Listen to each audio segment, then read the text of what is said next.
अब ये जो एफसीआई है, गवर्नमेंट इसे कहती है को 35 रुपए में बिकना है तो बेच दीजिए, आपको बेचना है 40 रुपए में बेच दीजिए, लेकिन एफसीआई के पास जाइएगा तो कितने में बेचिएगा? 25 रुपए में। सोचिए, आप मेहनत किए, खेत आपका, आप दिन रात जानवर की तरह काम किए हैं, उसमें ये बात फिक्स है कि लगभग 30 से 35% ऐसे लोग हैं।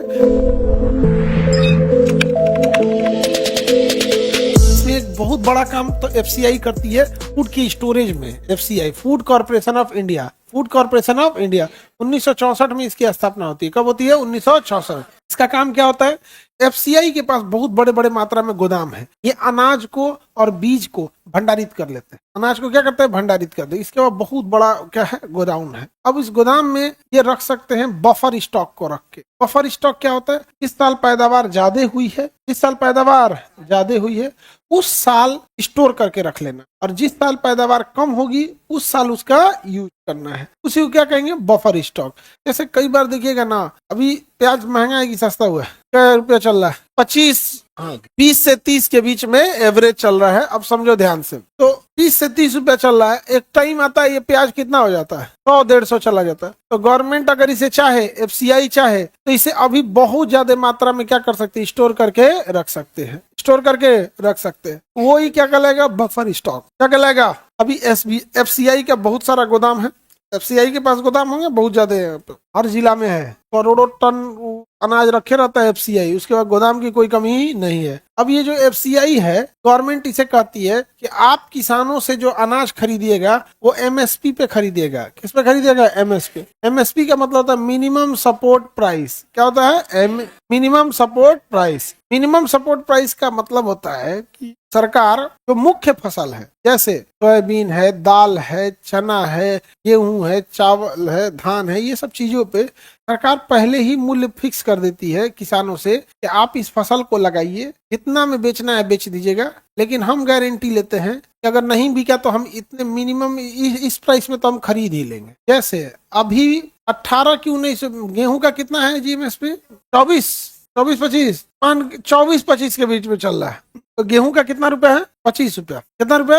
25। तो आपका मन, आप गेहूं चाहे जितना में बेचना है बेच दीजिए, आपको 35 रुपया में बिकना है तो बेच दीजिए, आपको बेचना है 40 रुपया में बेच दीजिए। लेकिन सरकार कहती है कि अगर कोई 25 रुपया से कम बेच रहा है, आप उसके पास मत जाइए, आप हमारे पास आ जाइए, हम खरीद लेंगे। कितने में? 25 रुपये। तो ये कहता है कि मिनिमम सपोर्ट प्राइस है। किसानों को सपोर्ट करने के लिए मिनिमम प्राइस सरकार फसल बोने से पहले ही डिसाइड कर दे। समझ में आ गया? अब गेहूं के लिए कितना डिसाइड किया है? 25 रुपया। तो आपको गेहूं चाहे जितना में बेचना है बेच दीजिए, लेकिन एफसीआई के पास जाइएगा तो कितने में बेचिएगा? 25 रुपया में। सरकार ने तो बड़ा अच्छा काम किया। एफसीआई को कहा भी है कि तुम्हें टारगेट देते हैं, तुमको इतना गेहूं खरीदना है। अब जाइएगा बेचने ने एफसीआई में, कहेगा कि बोरा नहीं है, कल आइएगा। पता है कि इसको 2-3 बार लौटाएंगे ना तो इसका डीजल का पैसा उतना जल जाएगा। गेहूं वहां से आया है। ऐसा कांड करेंगे सर कि आप वहां बेचिए नहीं पाइएगा। अब मजबूरी में उसी का एक आदमी को रख देगा, कहेगा कि ला ना हम ही खरीद लेते हैं 18 रुपए। आपका गेहूं कितने में खरीद लिया?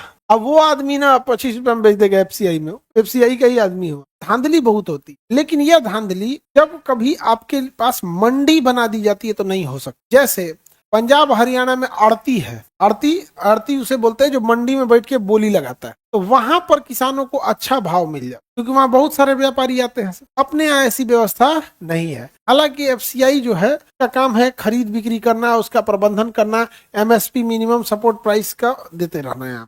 लेकिन अगर करप्शन है, मिनिमम सपोर्ट प्राइस नहीं मिलता है। आज भी हम आपको कहते हैं ना कि आप गेहूं खेत में बो दिया गया हो, गेहूं बो दिया गया, अप्रैल महीने में काटा जाएगा। आप खेत में जाइएगा, 25 रुपया एमएसपी है ना, आपको खेत में 16-17 रुपया बिक जाएगा। व्यापारी आएगा सर ट्रैक्टर लगा के, खेत में से खरीद के ले जाता है 70 रुपया। किसान की कितनी मजबूरी, जबकि 70 रुपया खरीद के ले गया है, और वही सरकार को जाके बेच देगा कितना रुपए में? 25 रुपए में। सोचिए, आप मेहनत किए, खेत आपका, आप दिन रात जानवर की तरह काम किए हैं, आप 70 रुपए में बेचे हैं तो उसमें आपका 14 रुपया लागत आ जाएगा। क्योंकि ये कि आपने पानी डाला है, खाद डाला है, 3 महीना मेहनत किए हैं, फिर उसके बीज खरीद के लाए थे, 14 रुपया लागत आ जाएगा। आप 3 रुपया के मार्जिन पे कितना में बेच दिए? 70 रुपया।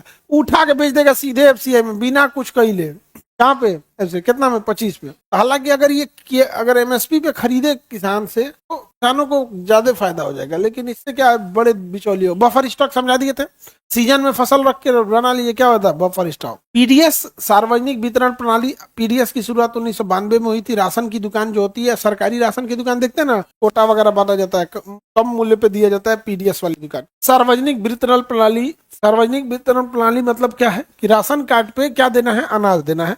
इसकी कई योजनाएं थे, अंत्योदय अन्न योजना था, अन्नपूर्णा योजना और प्रधानमंत्री गरीब कल्याण योजना। इन तीनों ही योजनाओं का एक ही उद्देश्य है, कम दाम पर गरीबों को अनाज उपलब्ध कराया जाए। कम दाम पर क्या किया जाए, अनाज उपलब्ध कराया जाए। जैसे अंत्योदय कार्यक्रम में 2 रुपया गेहूं और 3 रुपया चावल, 2 रुपया गेहूं और 3 रुपया चावल के रेट से उपलब्ध कराना था। मैक्सिमम कितना केजी तक, 35 केजी तक। तो उसी तरह से प्रोग्राम बाई प्रोग्राम बदलते गया, लेकिन इसका मुख्य काम यही है कि जो लोग कमजोर हो गए हैं आर्थिक रूप से, उन्हें सस्ते दाम पर क्या किया जाए, उपलब्ध कराया जाए।